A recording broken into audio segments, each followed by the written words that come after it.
봄도 오기를 소망합니다 라고 한번 인사합시다. 예. 저와 여러분의 영혼의 봄도 우리 안에 깊숙이 자리 잡기를 예수님 이름으로 축복합니다.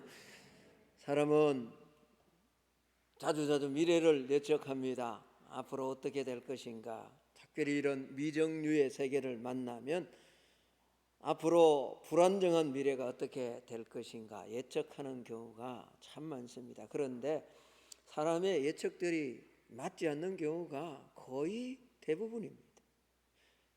미래 학자들의 예견도 맞지 않는 경우가 참 많습니다. 여러분, 소련이 10년간 군사개혁을 단행하고 현대화를 추진하면서 세계 국방력 위라고 해서 그렇게 우크라이나를 침공해서 이틀 안에 전쟁 끝낼 것이다 라고 예상했지만 그게 빗나가서 지금 전쟁의 수렁에 빠져서 힘들어하는 모습을 보게 됩니다. 러시아가 이틀 안에 전쟁 끝낼 것이라 라고 예상했던 미국 정보기관도 그게 예상이 빗나갔습니다. 러시아의 전면 침공을 예측하지 못한 프랑스 군사정보국의 수장도 교체되는 홍역을 알았습니다. 여전히 전쟁은 계속되고 있죠. 여러분, 왜 이렇게 예측했는데 이번 이 끔찍한 전쟁이 지금 끝나지 않고 이렇게 장기화되고 있습니까? 이 러시아의 실패 이유는 그 우크라이나의 대통령, 한때 참 연예인이라고 탤런트가 대통령 되었다라고 그렇게 조롱했습니다만 절대 그렇지 않음을 보여주었던 이 젤렌스키를 중심으로 온 국민이 조국 우크라이나를 위해서 생명을 걸겠다는 전투 의지가 그 첨단화되었다는 세계 2의 무력을 이기고 지금 버티고 있는 겁니다. 결국 전쟁은 사람이 하는 것이죠. 압도적인 국력 차이, 압도적인 무기의 차이에도 불구하고 그것으로 결코 전쟁에 승리할 수 없는 사실을 우리는 알고 있습니다. 저는 이 사실을 보면서 우리의 교회도 마찬가지다. 우리의 영적 싸움도 마찬가지다. 교회 규모가 얼마나 큰가, 얼마나 많은 사람들이 모이는가, 그거 중요할 수 있습니다. 그러나 그것보다 더 중요한 것은 한 사람 한 사람 영혼이 얼마나 주님을 사랑하고 하나님 나라를 사모하는가, 이 충성도에 따라서 교회는 하나님이 원하시는 사명을 잘 감당할 수 있을 줄로 믿습니다. 생명을 걸고 조국을 사랑하는 그들처럼 생명을 걸고 정말 주님을 사랑하는 우리 성만의 성도들이 꼭 될 수 있기를 예수님 이름으로 축복합니다. 오늘 이 자리에 나온 한 100명 정도 나온 것 같은데 뒤에 책을 보니까 100명까지는 안 되고요.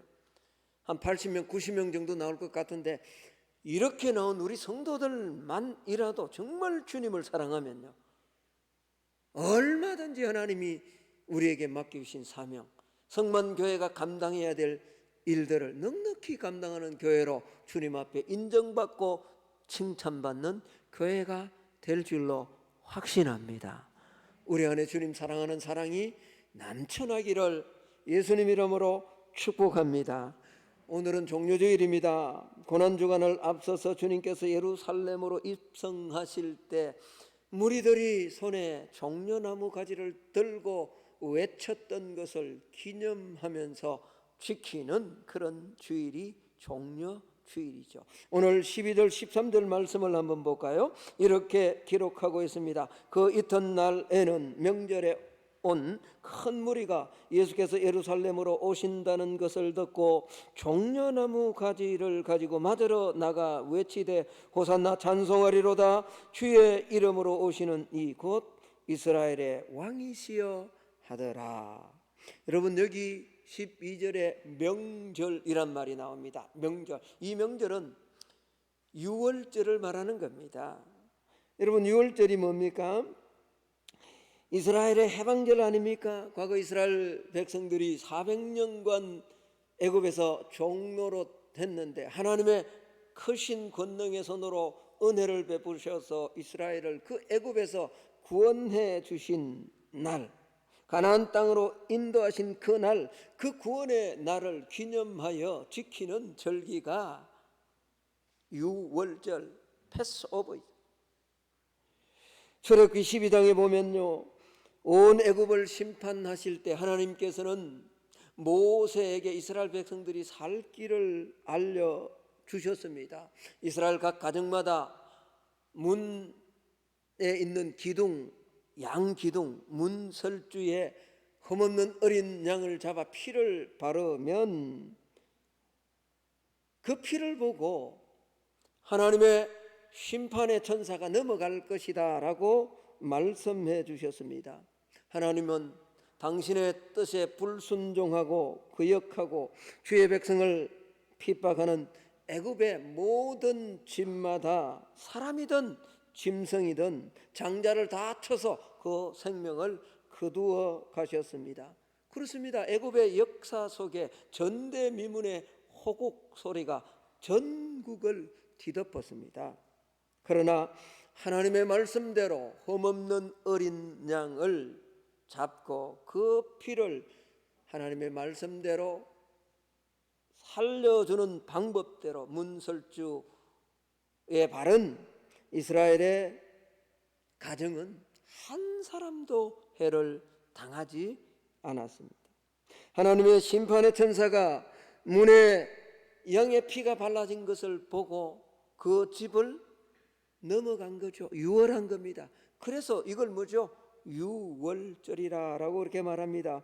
하나님의 심판의 손이 임하신 그 여호와의 밤에 애굽의 온 땅에 전무후무한 큰 부러지점이 덮였습니다.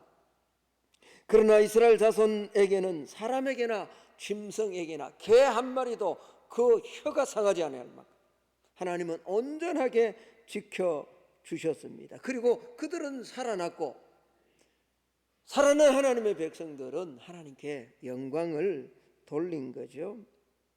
힐로 유월절은 출애굽 11장 7절의 말씀처럼 애굽의 백성들과 애굽 사람들과 하나님의 사람 이스라엘 사이를 구별하는 줄을 너희가 알리라는 그 말씀대로 하나님께서 하나님의 백성들을 보호하시고 지키시고 구원하신다라는 하나님의 하나님 되심을 선포하는 위대한 영혼의 절기가 뭐죠? 이 유월절이었다라는 겁니다. 그래서 이스라엘 백성들은 세계 곳곳에 흩어져 있었지만 이 유월절이 올 때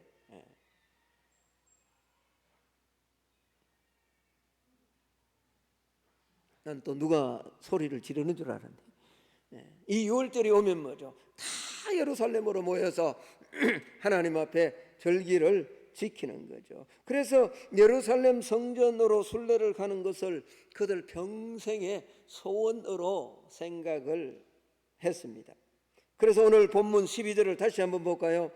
그 이튿날에는 명절에 온 큰 무리가 명절에 온 큰 무리 여러분 오늘 이 예수께서 예루살렘으로 오신다는 것을 듣고 종려나무 가지를 들고 맞으러 나가 호산나 호산나 외치며 예수님을 찬송하고 있다라는 겁니다. 그렇습니다. 기록된 대로 예수님께서 예루살렘으로 들어오는 입성을 환영한 자들은요 예루살렘 성 내에 거주하는 자들이 아니라 성 안에 거주하는 자들 아닌 성 밖에서 순례하러 올라왔던 그런 자들이 오늘 종려나무 가지를 가지고 예수님을 환영했다라는 그런 말씀입니다. 여러분 오늘 12절을 다시 한번 보십시오. 그 이튿날에는 명절에 온 그러니까 예루살렘 성 안에 거주하는 자들이 아닙니다. 이 유월절을 기념하기 위해서 흩어져 살았지만 소망을 가지고 소원을 가지고 예루살렘 성전에 가서 하나님 앞에 예배드리겠다라고 한 그렇게 올라온 그들이 뭐죠? 오늘 손에 종려나무를 가지고 열렬히 예수님을 환영하고 있다라는 겁니다. 그렇습니다. 명절에 온 큰 무리라는 이 말씀은 오늘 우리에게 굉장한 도전을 주고 있습니다. 소위 예루살렘에서 성전 예배에 젖어 있는, 다시 말하면 형식화되고 습관화되고, 오늘 우리로 말하면 장로가 되고 권사가 되고 안수집사가 되고 오래된 성도들은 그냥 그렇게 맞이하는 거예요.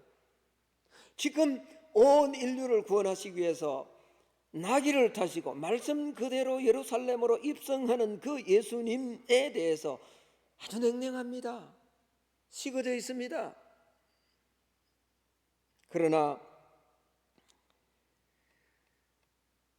오늘 흩어져 있었지만 예루살렘 성전으로 올라온, 그래서 그곳에서 예배 드리고자 했던 그들은 열렬히 오늘 예수 그리스도를 종려나무 가지를 들고 환영하고 있다라는 겁니다. 그렇습니다. 예루살렘 안에 사는 사람들은 예수님께서 예루살렘으로 들어오든 그렇지 않든 상관하지 않고 있습니다. 그들의 내적 영혼은 주님의 진리를 향한 신앙적 열기가 완전히 식어져 있는 상태였습니다. 그저 그동안 해왔던 것처럼 2022년 또 종려주일이 왔구나, 또 고난주간이 오는구나, 그래서 또 목사님 특별 새벽기도를 하는구나, 이 정도로 여기고 있는 거죠. 상관하지 않습니다. 마지못해 수동적으로, 피상적으로, 의식적으로 그렇게 참여하는 거죠. 길이요 진리요 생명이신 예수 그리스도께서 오신다라고 해도 흥미도 감흥도 기쁨도 설렘도 없는 거예요. 그런데 오늘 이튿날 명절에 온, 멀리서 왔던 유월절 명절을 지키러 온 자들은 주님의 이름으로, 하나님의 이름으로 오시는 이 예수 그리스도를 열렬하게 환영하고 있다라는 겁니다. 그들 안에는 불타는 마음이 있었습니다. 여러분, 오늘도 저와 여러분은 이 종려주일 2022년 더 고난주간을 앞두고 예배를 드리고 있습니다. 과연 저와 여러분은 어떤 마음으로 오늘 이 예배에 참여하고 있습니까? 하나님의 뜻인 십자가를 지시기 위해 예루살렘으로 들어오시는 이 예수 그리스도를 맞이하고자 하는 열띤 가슴으로, 설레는 마음으로, 기쁨을 가지고 내 삶에, 내 가정에, 우리의 교회 안에 또 다른 뭔가를 이루실 그런 뭔가를 기대하며 종려나무를 들고 호젠나 구원하소서, 구하옵나니 구원하소서, 구하옵나니 구원하소서라는 이런 마음으로 오늘 이 예배를 참여하고 있습니까? 아니면 예루살렘 안에 살던 사람들처럼 올해 이 2022년 또 종려주일이 지나가니 예배로 참여하고 계십니까? 여러분, 저는 오늘 예배드리는 우리 안에 무관심, 무반응, 무설레임이 아니라 주님을 만나고자 하는 기쁨과 설렘과 소망이 있는 우리가 되기를 축복합니다. 요한복음 1장 12절에 하나님이 이 땅에 오셨지만, 예수 그리스도가 이 땅에 오셨지만 자기 백성이 영접하지 아니했다. 얼마나 큰 불행입니까? 그러나 영접하는 자, 곧 그 이름을 믿는 자들에게는 하나님의 자녀가 되는 권세를 주셨습니다. 이번 한 주간도 이 명절에 올라온 이 하나님의 사람들처럼 우리 안에 정말 종려나무 가지를 들고 이 고난주간 주님의 고난에 동참하는 우리 모두가 될 수 있기를 예수님 이름으로 축복합니다. 오늘 이 예루살렘으로 입성하는 예수님을 환영하는 사람들의 손에 팜 브랜치스, 종려나무 가지가 들려져 있었습니다. 왜 유대인들은 예수님께서 입성하실 때 종려나무 가지를 들고 흔들었을까 하는 겁니다. 여러분, 고대로부터 종려나무는 이스라엘을 대표하는 식물 가운데 하나였다라는 겁니다. 기록에 보면요, 애굽에 카르낙이라는 신전이 있습니다. 그런데 주전 15세기 투트모스 3세가 이 머깃도라는 이스라엘 가나안에 있는 이 이스라엘 팔레스틴 지역의 머깃도라는 지역에 반란이 일어납니다. 근데 그 머깃도만 점령하는 것이 아니라 여리고 차곡차곡 이스라엘 내를 다 점령을 합니다. 그리고 나서 그 애굽이 돌아간 다음에 카르낙 자신들의 신전에 애굽을 정복했다라는 그 표시에 무슨 나무를 그려놨냐, 그러니까 종려나무를 다 그려놨고 정복했다라는 말. 이게 뭘 의미하죠? 이 이스라엘이 무엇을 의미한다고요? 종려나무를 의미한다라는 그런 말이죠. 우리가 잘 아는 것처럼 이스라엘 백성들이 하나님의 은혜로 출애굽했습니다. 광야를 가다가 며칠 가지 않아 그들은 썬물 마라의 사건을 경험합니다. 그래서 불평하기도 하죠. 그러다가 얼마 가지 않아서 엘림이라는 곳에 도착했을 때 우리는 잘 아는 것처럼 70그루의 종려나무가 있었고 그곳에 힘을 얻어서 이스라엘 백성들은 광야 40년을 지나갑니다. 그리고 난 다음에 이스라엘 백성들이 광야를 다 지나간 후에 그들이 광야를 하나님의 은혜 가운데 지났다라고 기념하며 지키는 절기가 초막절이라는 겁니다. 여러분, 이 초막절에 그들이 얽히설키 초막을 짓는 그 나무가 무슨 나무라고요? 종려나무거든요. 왜요? 종려나무는 하나님의 축복 아래서 번영하고 왕성함을 상징하기 때문에 그렇습니다. 시편 92편 12절에 의인은 종려나무같이 번성하며 라고 나옵니다. 의인은 뭐 나무처럼요? 종려나무. 그러니까 종려나무는 뭘 의미한다고요? 번성하는 것을 의미하죠. 아가서 7장 7절은 내 키는 종려나무 같고 내 유방은 그 열매송이 같다. 키가 큰 것, 아주 장대한 것, 번성하는 것, 이 종려나무가 이런 것들을 의미한다라는 겁니다. 그렇습니다. 실제로요, 이 종려나무의 학명이 불사조라는 페닉스라는 이 학명이 붙어져 있다라는 겁니다. 왜 그러냐? 종려나무는요, 불에 태우고 다 타고 난 다음에도 그 그루터기가 탔는데도 불구하고 거기서 뭐죠? 새로운 순이 돋고 움이 돋아서 다시 나무가 자라난다는 거죠. 가히 불사조와 같다라는 거죠. 여러분, 이 종려나무 생명력과 관련해서 참 재미있는 이야기가 하나 전해지고 있습니다. 그 이스라엘에 아주 마음씨가 고약한 한 상인이 있었다라고 합니다. 이 사람은 뭔가 싱싱하거나 아주 건강한 것을 보면 괜히 심술을 부리고 질투를 내고요. 식물 가운데도 이런 뭔가 싱싱한 식물을 보면 그 가지를 막 잘라버리고 심지어는 뭐죠? 뿌리를 막 뽑아 던져버리는 아주 괴팍한 그런 성격을 가진 상인이 있었다는 겁니다. 그런데 이 상인이 한 번은 먼 사막을 여행하는데 그 여행길에 오아시스를 만났습니다. 그 오아시스에 마치 엘림에 70그루의 종려나무가 있었던 것처럼 오아시스에 뿌리를 두고 자란 왕성한 이 종려나무가 있는데 그만 그곳에 자기 얼굴이 상한 거예요.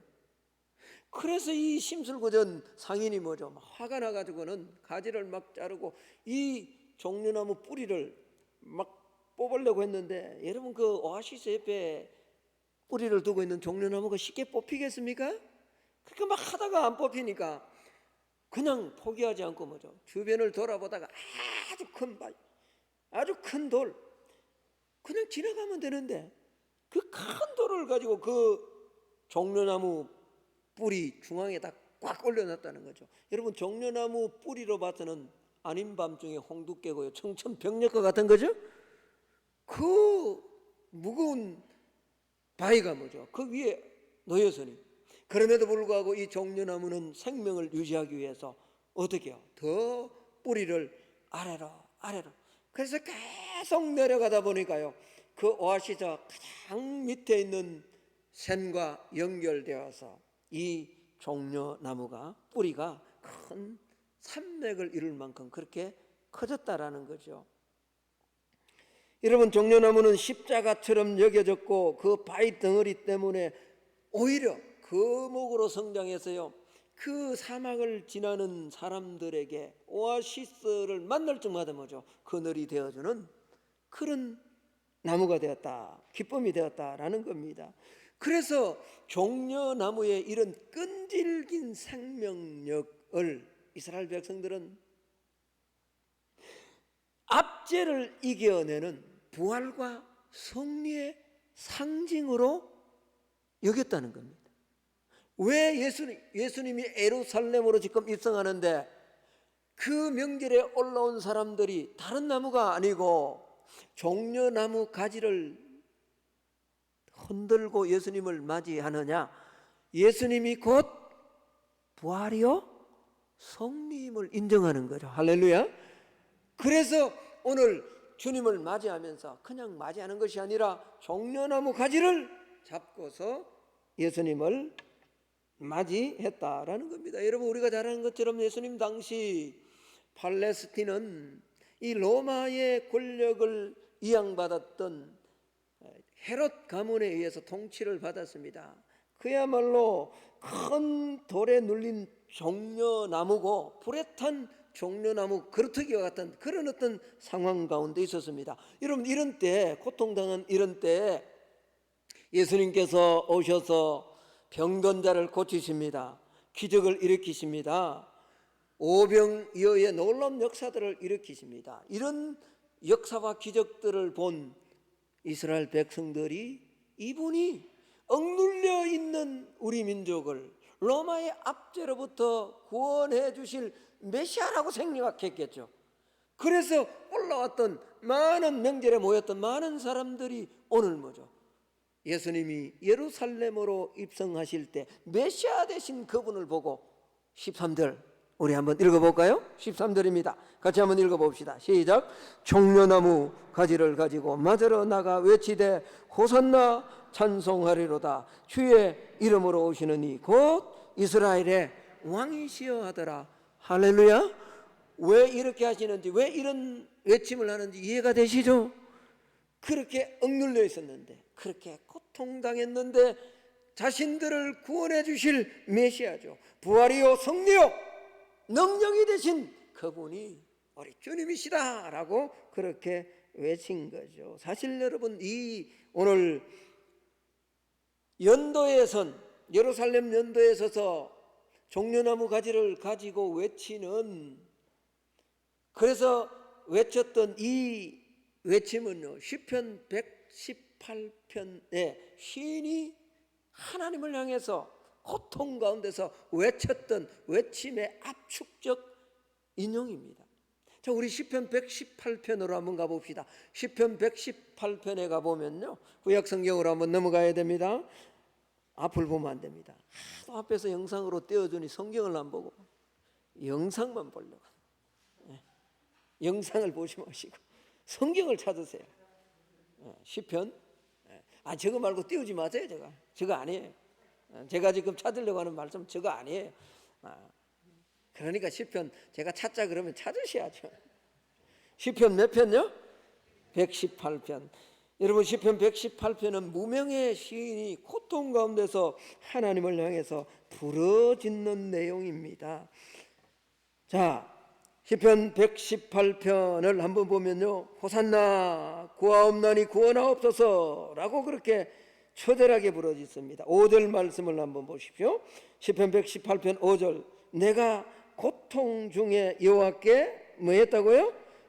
여러분, 여기 고통은요, 원문에 보면 이런 말입니다. 좁은 곧 심신의 고통, 괴로움이다 라는 그런 뜻입니다. 아마 어떤 정확한 고통인지는 모르지만 시인은 지금 심각한 좁은 곳에 처해 있습니다. 그래서 그 고통이 너무 심한 것 같아요. 그래서 탄식처럼 하나님 앞에 고통 가운데 부러지는 거거든요. 여러분, 사실 나폴레온 힐이라는 사람이 말한 것처럼 저와 여러분도 살아가는 것이 고통 가운데 있지 않습니까? 그는 사람의 고통을 6가지로 그렇게 말했습니다. 늙어가는 것, 병드는 것, 죽는 것, 고독한 것, 또 더 나아가서 타인의 비판, 이런 것들을 뭐죠? 인간이 가지는 근본적 두려움이다, 고통이다 라고 그렇게 말했습니다. 사실 우리도 어쩌면 이런 고통 가운데 살아가지 않습니까? 이 고통이 어떤 고통인지는 모르지만은 굉장한 두려움에 오늘 시인은 부르짖습니다. 그런데 시인의 고통은 오늘 이런 어떤 마음에 처해 있는, 마음속에 있는 그런 고통만이 아니라 외부적으로도 자신을 공격하고 죽이려고 하는 그런 어떤 압박들이 있었음을 볼 수가 있습니다. 12절로 한번 가볼까요? 12절입니다. 그들이 벌처럼 나를 애워사서나. 여러분 저를 한번 보세요. 여러분 혹시 산에 산소 벌초하러 가거나 이러다가 혹시 벌의 공격을 한번 당해 보신 적 있나요? 저는 어릴 적에 한번 당해 봤는데요. 이건 정말 무시무시합니다, 이 공포가. 그래서 그렇게 한번 당하고 나면요, 멀리서 벌집만 봐도 뭐죠? 트라우마가 생겨가지고. 벌이요, 특별히 그 땡벌이라고 하는 놈은요, 한 놈이 공격하면 한 놈만 공격하는 게 아니죠. 안 당해 보셨구나. 그렇죠? 한 놈이 공격하면 어떻게 해요? 무리를 지어서 막. 오늘 한번 보십시오. 12절, 그들이 벌처럼입니까? 벌들처럼입니까? 그러니까 여러분, 이게 마음에 어떤 고통만 있는 것이 아니라 외적으로는요, 뭔지는 모르지만 대적의 세력이 막 함께 죽이려고 하는 거예요. 13절을 한번 볼까요? 너는 나를 밀쳐 넘어뜨리려 하였으나, 그러니까 숨어서 막 공격하는 이런 고통 가운데 있었다라는 겁니다. 그래서 아무리 이리 보고 저리 보아도 구원의 길이 좀처럼 보이지 않는 이런 상황 속에서 시인은 오늘 하나님의 사람으로 하나님 앞에 간절하게 부르짖는 거예요. 뭐라고요? 호젠나, 호젠나라고요. 25절을 한번 갑시다. 25절. 118편 25절 우리 같이 한번 읽어봅니다. 시작. 여호와여 구하옵나니 이제 구원하소서. 여호와여 우리가 구하옵나니 이제 형통하게 하옵소서. 여호와여 구하옵나니 이제 뭐하라고요? 이게 뭐예요? 호산나예요. 호산나. 여호와여, 한번 따라합시다. 여호와여 구원하소서. 여러분, 이렇게 간절하게 구했을 때 우리 주님 외면치 않으시는 좋은 하나님이십니다. 5절을 다시, 시편 118편 5절을 다시 한번 가봅시다. 내가 고통 중에 여호와께 부르짖었더니 여호와께서 뭐 하시고요? 응답하시고 나를 넓은 곳에 세우시다. 나는 고통, 아주 좁은 곳에 처해서 그렇게 호전나 호전나 부르짖었는데 그 부르짖음을 외면치 않으시고 하나님은 응답하시고 나를 광활한 곳에 하나님이 세워주셨습니다. 하나님은 우리의 응답이신 줄로 믿습니다. 하나님은요, 기도하는 자의 편에 서시는 분인 줄로 믿습니다. 7절로 가볼까요? 여호와여 여호와께서 내 편이 되사. 저를 한번 봅시다. 하나님은 사실 이 편 저 편도 아니고요, 하나님은 늘 중심에 계십니다.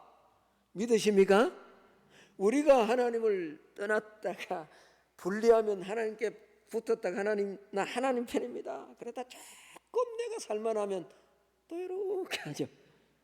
사실은 하나님은 늘 하나님 우리 편이거든요. 그런데 우리가 이렇게 할 때도 부르짖으면, 기도하면 하나님은 우리의 편이 되어주시는 줄로 믿습니다. 그렇습니다. 만일 하나님이 우리를 위하시면 누가 대적하겠습니까? 오늘 벌들처럼 죽이려고 그렇게 대적하는 수많은 대적이 있고, 심령 가운데 고통, 앵귀시, 아주 좁은 곳에 처한 그런 고통이 있을지라도, 대적들이 우글거릴지라도 하나님이 우리를 위하시면 누가 우리를 대적할까요? 대적할 자가 없습니다.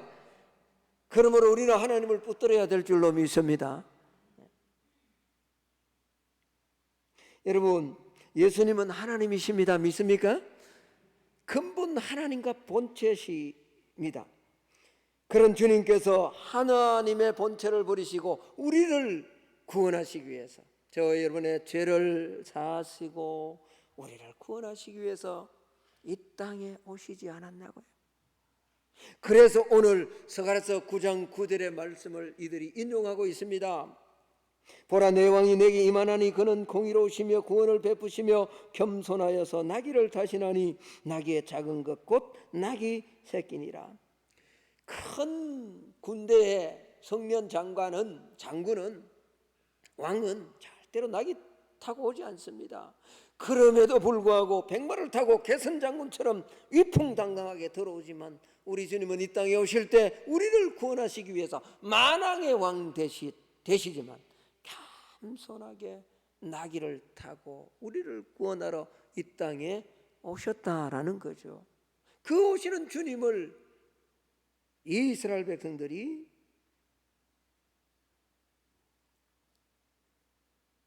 가지를 들고, 종려나무 가지를 들고 그렇게 외쳤다라는 겁니다. 사랑하는 성도 여러분,